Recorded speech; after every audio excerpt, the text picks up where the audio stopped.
My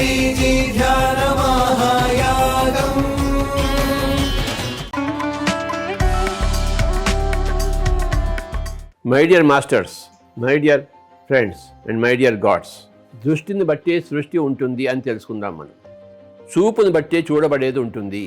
ప్రపంచంలో చూడబడేవి అనంతంగా ఉన్నాయి.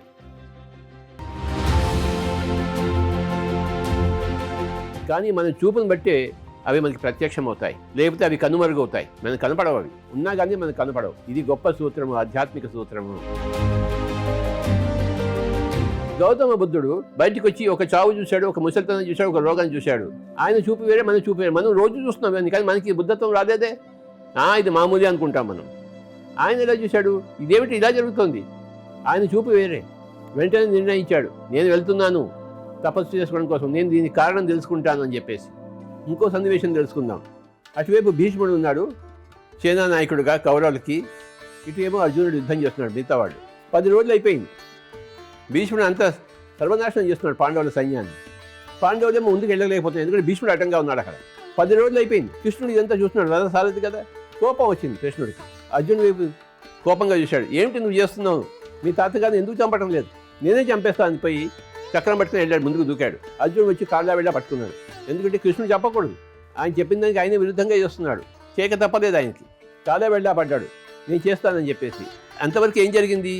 ఈయన నా తాత నా తాత నా తాత అని యుద్ధం చేస్తున్నాడు. ఆయన ఏం యుద్ధం చేస్తాడు నా తాత అనుకుంటే? తాతని చంపలేడు కదా.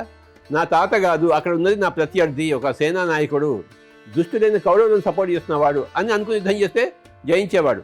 కానీ ఈయన నా తాత అనుకుని యుద్ధం చేస్తున్నాడు. అంటే ఆ చూపును బట్టి చూడబడేది ఉంటుంది.